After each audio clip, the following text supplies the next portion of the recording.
14 اگست یہ پاکستان کا یوم آزادی ہے، اور اس سال یعنی سن 2022 میں یوم آزادی ڈائمنڈ جوبلی کے نام سے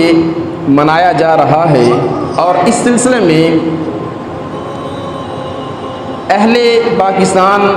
اپنے جذبات کے ساتھ، اپنے جوش و خروش کے ساتھ کوشاں ہے۔ اور یہ جو 14 اگست کا دن ہے، اگر اس کو با مقصد طریقے سے منایا جائے تو یہ ایک ایسا دن ہے کہ ایک قوم کو ایک لڑی میں پرونے اور اپنی آنے والی نسل کو اس کا مقصد جو ہے وہ بتانے کا ایک حسین موقع ہے۔ لیکن ہمارے ہاں رسماً ہی اس دن کو گزار دیا جاتا ہے۔ تقریباً 99% لوگ 14 اگست کا دن ایسے منایا جاتا ہے کہ مختلف اداروں میں جب وہ پروگرام منعقد کیے جاتے ہیں اور سیاسی اور غیر سیاسی، مذہبی، سماجی لوگ محبت پر مبنی جو ہے وہ چند ایک تقاریر کر دیتے ہیں، اور اس کے بعد گھومنا پھرنا، ہلا گلا کرنا، بس اسی کام کے اندر جو ہے وہ 14 اگست کے اس اہم ترین دن کو ضائع کر دیا جاتا ہے۔ حالانکہ اس یوم آزادی کے دن ہمیں اپنی نئی نسل کو ان باتوں سے آگاہ کرنا چاہیے کہ آزادی کتنی بڑی نعمت ہے، اور اگر ہم آزاد نہ ہوتے تو ہماری صورتحال کیا ہوتی، بر صغیر کی تاریخ کیا ہے، پاکستان بنانے کی ضرورت کیوں پیش آئی، کیا ہم نے پاکستان بنانے کے مقاصد حاصل کر لیے ہیں؟ اگر نہیں تو کیسے حاصل کیا جا سکتا ہے؟ تحریک پاکستان کامیابی کے لیے ہمارے سیاسی قائدین، علماء و مشائخ، عوام اور ماؤں بہنوں نے کتنی قربانیاں دیں، اور کس قدر مشقت کے بعد یہ وطن عزیز حاصل ہوا۔ قوم کی تربیت کی جائے کہ وہ کون سی کمزوریاں تھیں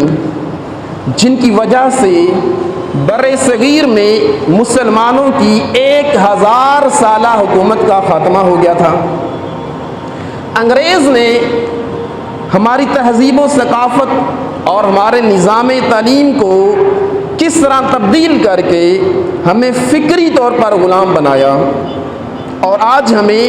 اپنی اصل اقدار کی طرف لوٹنے کے لیے کیا کرنا چاہیے؟ یاد رہے کہ اپنے خاندان سے محبت، اپنے شہر سے محبت، اپنے وطن سے محبت، یہ ایک فطری محبت ہوتی ہے کہ انسان کو اپنے خاندان، اپنے ملک اور اپنی بولی سے ایک فطرتاً محبت ہوتی ہے، اور اس کا ثبوت ہمیں اپنی شریعت مطہرہ سے بھی ملتا ہے۔ حدیث پاک میں آتا ہے، نبی پاک صاحب لولاک صلی اللہ تعالی علیہ وآلہ وسلم جب کہیں سفر پر تشریف فرما ہوا کرتے تھے، اور جب اب واپس تشریف لاتے تو جیسے ہی مدینہ شریف کے آثار نظر آتے، میرے آقا اپنی سواری کو اور تیز کر لیا کرتے تھے۔ اس حدیث پاک کو بیان کرنے کے بعد محدثین فرماتے ہیں کہ اس حدیث پاک سے مدینہ شریف کی عظمت عیاں ہوتی ہے، واضح ہوتی ہے، اور اس بات کا بھی ثبوت ملتا ہے کہ وطن سے محبت یہ انسان کی فطرت میں داخل ہے، کہ انسان جس شہر میں، جس وطن میں رہ رہا ہوتا ہے، اس کو فطرتاً اس سے محبت ہوتی ہے۔ تو اسی طرح ہم پاکستان کے رہنے والے ہیں، ہماری پیدائش اسی وطن کی ہے، اس وطن کے ساتھ ہماری محبت بھی ایک فطری محبت ہے۔ اور یہ بھی یاد رہے، جب اللہ تعالیٰ نے انسانیت کا نقطہ آغاز کرنے والے نبی حضرت سیدنا آدم علیہ نبینا علیہ السلام کو زمین پر اتارا تھا تو وہ بھی اسی زمین ہند پر تشریف لائے تھے، اور اس پہاڑی کا نام جس پہاڑی پر آپ تشریف لائے تھے، ایک روایت کے مطابق نوف یا نود کے نام سے اس کو موسوم کیا جاتا ہے۔ وہ یہی ایریا تھا، یہی خطہ تھا جس خطے کے رہنے والے ہم لوگ ہیں۔ اور ایک اور حدیثی بات میں آتا ہے، اسلام کے چوتھے خلیفہ حضرت سیدنا علی المرتضیٰ شیر خدا کرم اللہ تعالی وجہ الکریم ارشاد فرماتے ہیں، اطیب ریح فی الارض الہند۔ میرے آقا حضرت علی فرماتے ہیں کہ روئے زمین پر سب سے پاکیزہ، سب سے اچھی، سب سے خوشبودار جو ہوا ہے وہ ہند کی ہوا ہے۔ اور علماء یہ بیان فرماتے ہیں کہ تاریخ اور سیرت کو پڑھ کر دیکھ لیا جائے تو حضرت علی ایک بار بھی اس سرزمین پر تشریف نہیں لائے ہیں، لیکن حضرت علی اس ہند کی زمین کے بارے میں یہ ارشاد فرما رہے ہیں کہ سب سے پاکیزہ ہوا وہ ہند کی ہوا ہے، سب سے خوبصورت، سب سے اچھی، سب سے صاف شفاف نظافت والی جو فضا ہے، جو ہوا ہے، وہ ہند کی فضا ہے، وہ ہند کی ہوا ہے۔ ذرا غور کیجئے کہ یہ جو علاقہ ہند ہے، یہ جو آج 3-4 ملکوں میں بٹا ہوا یہ جو خطہ ہے، اس خطے سے ہمارے پیارے آقا مدینے والے مصطفیٰ اور آپ کے خلفاء، آپ کے اصحاب کو کس قدر محبت ہے۔ اور ایک اور حدیث پاک میں آتا ہے، میرے آقا مدینے والے مصطفیٰ صلی اللہ تعالی علیہ وآلہ وسلم کبھی کبھی مسجد نبوی شریف میں تشریف فرما ہوتے تھے تو آپ ہند کی جانب اپنا چہرہ مبارک کر کے نا اپنے گریبان کے بٹن کھول دیا کرتے تھے اور ارشاد فرمایا کرتے تھے، مجھے ہند سے ٹھنڈی ہوا آتی ہے، مجھے ہند سے ٹھنڈی ہوا آتی ہے۔ تو یاد رہے، یہ جو ملک پاکستان یہ جو حاصل کیا گیا نا، یہ سب سے پہلے تو رب ذوالجلال کی عنایت اور میرے آقا مدینے والے مصطفیٰ صلی اللہ تعالی علیہ وسلم کی روحانی سرپرستی میں اس کو حاصل کیا گیا ہے۔ اور یاد رہے، میرے آقا مدینے والے مصطفیٰ صلی اللہ تعالی وسلم نے اس دور کے جتنے بھی مذہبی علماء و مشائخ اور جو اس وقت جو سیاسی جو لیڈر تھے، ان کی روحانی طور پر میرے آقا جو سرپرستی فرما رہے تھے، اور میرے آقا نے بہت سارے ان لوگوں کو بھی خواب میں آ کر حکم ارشاد فرمایا جن کی اپنی ریاستیں تھیں، جن کی اپنی حکومتیں تھیں۔ ان میں صرف ایک واقعہ میں عرض کرنا چاہوں گا۔ پاکستان کے جغرافیے کے اعتبار سے، علاقہ کے اعتبار سے، رقبے کے اعتبار سے جو سب سے بڑا صوبہ ہے وہ صوبہ بلوچستان ہے، اور صوبہ بلوچستان کے اندر ایک ضلع پایا جاتا ہے جس کا نام کلات ہے۔ اچھا، جب فرنگی حکومت تھی، جب یہاں پر انگریز کی حکومت تھی، تو اس وقت بھی کچھ ریاستیں ایسی تھیں جو آزاد تھی اور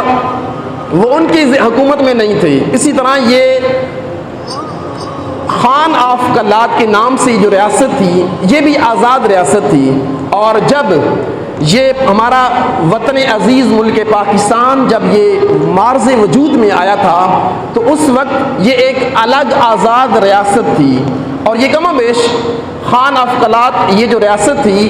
یہ 7 یا 8 ماہ بعد یعنی 25 مارچ سن 1948 کو اس نے پاکستان کے ساتھ الحاق کیا تھا۔ اس سے پہلے یہ ایک الگ ریاست تھی۔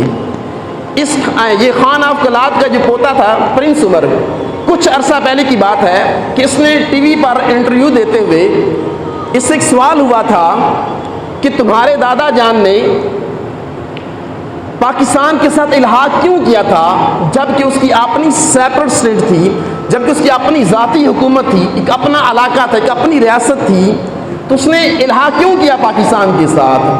تو وہ پرنس عمر کہتا ہے کہ یہی سوال میں نے اپنے بابا جان سے کیا تھا، میں نے اپنے والد محترم سے کیا تھا کہ ہمارے دادا جان نے یہ پاکستان کے ساتھ الحاق کیوں کیا تھا جبکہ ہماری اپنی حکومت تھی، جبکہ ہماری اپنی اسٹیٹ تھی، جبکہ ہماری اپنی ریاست تھی، تو ہم نے پاکستان کے ساتھ کیوں الحاق کیا؟ تو کہتے ہیں میرے والد صاحب نے کہا کہ میں نے بھی یہ سوال آپ کے دادا سے کیا تھا، اپنے والد محترم سے کیا تھا کہ آپ نے پاکستان کے ساتھ الحاق کیوں کیا؟ تو اس پر کہتے ہیں کہ خان صاحب نے اس وقت بڑا پیارا جملہ فرمایا تھا کہ میں رات خواب سویا تو خواب میں مجھے جناب رسالت مآب صلی اللہ تعالی وسلم کی زیارت نصیب ہوئی، اور میرے آقا نے مجھے یہ حکم ارشاد فرمایا کہ ملک پاکستان یہ اسلام کے نام پر بنایا گیا ہے، لہٰذا اس کی حمایت کرو۔ تو کہتے ہیں خان صاحب جب میں صبح اٹھا تو مجھے یہ خواب یاد تھا، تو میں نے فوراً فیصلہ کر لیا کہ یہ میرے آقا کا حکم ہے، لہٰذا میں نے پاکستان کے ساتھ اس کا الحاق کر دیا۔ اچھا یاد رہے، نظریے کی بنیاد پر، نظریے کی وجہ سے جو اس دنیا کے اندر جو یہ ملک جو ہے مارز وجود میں آیا ہے، یہ پہلا ملک تھا جس کا نام پاکستان ہے۔ حالانکہ دنیا کے اندر جو ملک بنتے ہیں نا، وہ جغرافیہ کے اعتبار سے، رقبے کے اعتبار سے جو ہے وہ مارز وجود میں آتے ہیں، لیکن ملک پاکستان یہ نظریے کی بنیاد پر مارز وجود میں آیا تھا۔ اچھا آزادی کسے کہتے ہیں؟ سوال یہ پیدا ہوتا ہے آزادی کسے کہتے ہیں؟ چونکہ اس سے پہلے جو ہے وہ فرنگیوں کی حکومت تھی، کم و بیش 100 سال فرنگیوں نے یہاں پر حکومت کی، اور ہم فرنگیوں کے زیر تحت، یعنی اس خطے کے رہنے والے جو لوگ تھے، خواہ وہ سکھ تھے، ہندو تھے، مسلمان تھے، ان کا کوئی بھی مذہب تھا، وہ انگریز کے اس کے سایہ کے تلے تھے، اور ان کی حکومت تھی، اور ان کے تحت یہ رہ رہے تھے، اور انگریز اپنی مرضی سے جب حکومت کر رہا تھا، تو چونکہ گویا کہ اس وقت مسلمان غلامی کی زندگی بسر کر رہے تھے، تو سوال یہ پیدا ہوتا ہے کہ آزادی کہتے کسی ہیں؟ آزادی یعنی فریڈم، یہ سوشیالوجی کا ایک وہ مفہوم ہے، ایک اصطلاح ہے، اور سوشیالوجی میں آزادی کی 2 قسمیں بیان کی جاتی ہیں۔ نمبر 1 پولیٹیکل فریڈم، یعنی سیاسی آزادی۔ سیاسی آزادی کیا ہوتی ہے کہ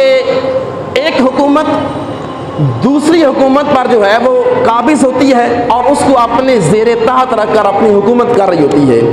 اچھا یہ جو قوم جو یہ زیر تحت ہوتی ہے، ظاہری بات یہ مجبور ہوتی ہے، اور اس کے اوپر جو ہوتی ہے یعنی جو اس پر مسلط حکومت ہوتی ہے، وہ اپنی مرضی سے قانون بناتی ہے، اپنی مرضی سے اس ریاست کو چلا رہی ہوتی ہے۔ تو اس سے یعنی اس سیاسی یہ جو پولیٹیکل فریڈم ہے، یعنی جو سیاسی جو آزادی ہے، تو اس حکومت سے جو مسلط ہوتی ہے، اس سے جو آزادی حاصل ہوتی ہے، اس سے جو آزادی حاصل کرتی ہے، اس سے پولیٹیکل فریڈم کہا جاتا ہے۔ اور دوسری پرسنل فریڈم، یعنی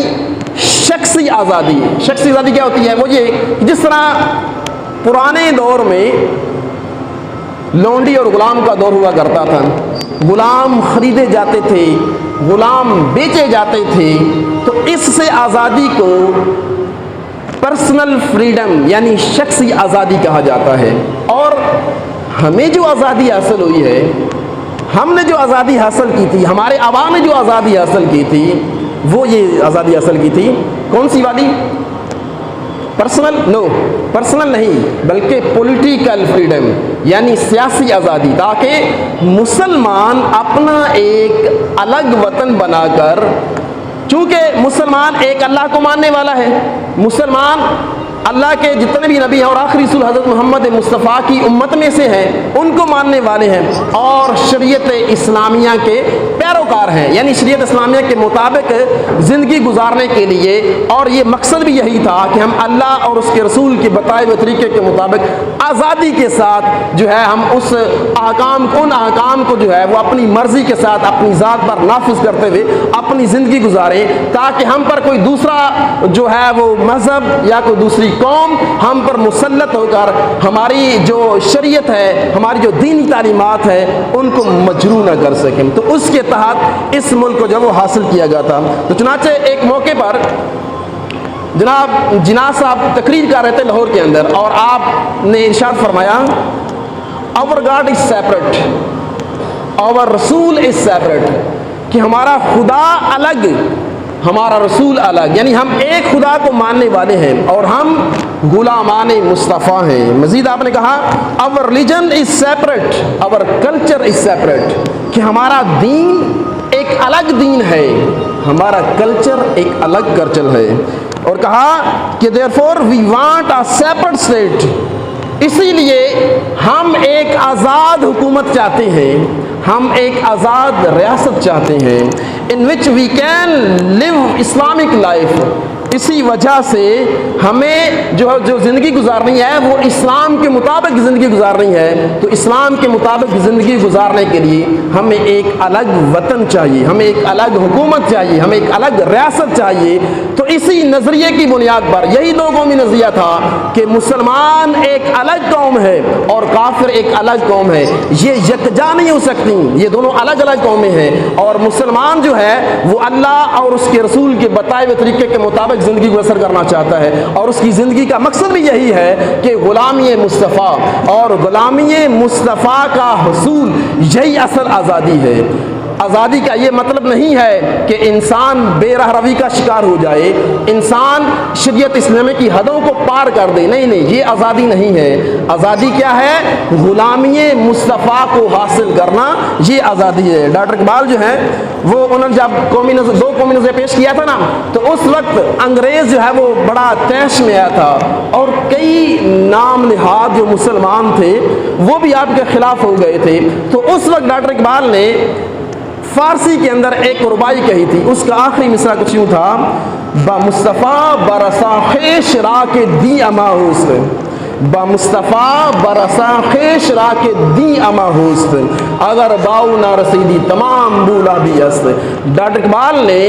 اپنے اس مصرع میں مسلمانوں کی زندگی کا مقصد بتا دیا، اور دو قومی نظریہ جو تھا اس کو بالکل دو ٹوک کر کے واضح کر دیا، اور آپ نے ارشاد فرمایا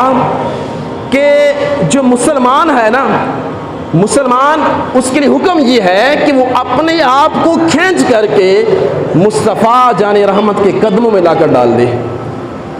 ڈاکٹر اقبال کہہ رہے ہیں کہ مسلمان کا مطمع نظر کیا ہے، اس کی زندگی کا مقصد کیا ہے کہ وہ اپنے آپ کو کھینچ کر نبی پاک کے قدموں میں ڈال دے۔ فرمایا کہ جب اس نے اپنے آپ کو نبی پاک کے قدموں میں ڈال دیا، یہی اصل دین ہے، یہی اصل اس کی زندگی ہے، اور یہی اس کی زندگی کا مقصد ہے۔ کہا کہ اگر مسلمان نے اپنے آپ کو مصطفیٰ کے قدموں تک نہ پہنچایا تو پھر نہ وہ آزاد ہے، بلکہ وہ تو ابو لہب کی پیروی میں ہے۔ پھر یعنی اس سے پتہ چلا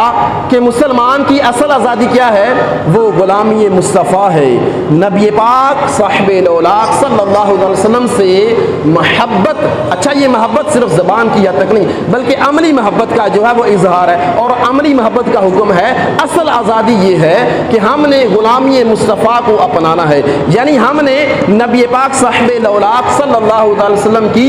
سیرت کو اپنانا ہے۔ ڈاکٹر اقبال ایک اور جگہ پر ارشاد فرماتے ہیں: در اطاعت گوش اے غفلت شیار، می شود از جبر پیدا اختیار، کہ اپنے آپ کو یعنی اپنے نفس کو جو ہے وہ قابو کر اور اطاعت مصطفیٰ کو اپنا، کہ یہی اصل آزادی ہے۔ اور اصل آزادی کیا ہے؟ مزید آگے فرماتے ہیں، داتا صاحب کشف المحجوب کے اندر فرماتے ہیں کہ ایک تابعی بزرگ گزرے حضرت حبیب رائی رحمۃ اللہ تعالیٰ، انہوں نے حضرت سلمان فارسی جو کہ صحابی رسول ہیں رضی اللہ تعالیٰ عنہ، ان کی صحبت کو پایا ہے، اور آپ نے ایک کافی لمبا طویل عرصہ جو ہے وہ حضرت سلمان فارسی کی صحبت کو پایا ہے۔ ایک مرتبہ، اچھا آپ کی روٹین یہ تھی کہ آپ روزانہ بکریوں کو لیتے اور پہاڑوں پر جایا کرتے تھے اور اپنی بکریوں کو چرایا کرتے تھے۔ دادا صاحب فرماتے ہیں ایک روز آپ اپنی بکریوں کو پہاڑوں پر چرا رہے تھے، انداز کچھ یوں تھا، ایک شخص پاس سے گزرتا ہے، وہ دیکھتا ہے بکریوں کا کثیر ریوڑ ہے، بہت ساری بکریاں ہیں، وہ چر رہی ہیں، اور ان کے چہار جانب کچھ بھیڑیے ہیں، وہ ان کی حفاظت کر رہے ہیں، اور حضرت حبیب رائی جو ہیں یہ اپنے رب ذوالجلال کی عبادت میں مصروف ہیں، نفل پڑھ رہے ہیں۔ وہ شخص بڑا حیران ہوا کہ جو بھیڑیا ہوتا ہے وہ تو بکریوں کو کھا جاتا ہے، لیکن یہاں پر تو عجیب ہی منظر ہے کہ بھیڑیا جو وہ بکریوں کی رکھوالی کر رہا ہے، بھیڑیا بکریوں کا جو وہ دیکھ بھال کر رہا ہے۔ چنانچہ وہ شخص بیٹھ جاتا ہے۔ جب حضرت حبیب رائی رحمۃ اللہ تعالیٰ علیہ اپنی عبادت سے فارغ ہوتے ہیں، وہ شخص آپ کے پاس آ کر کے کہتا ہے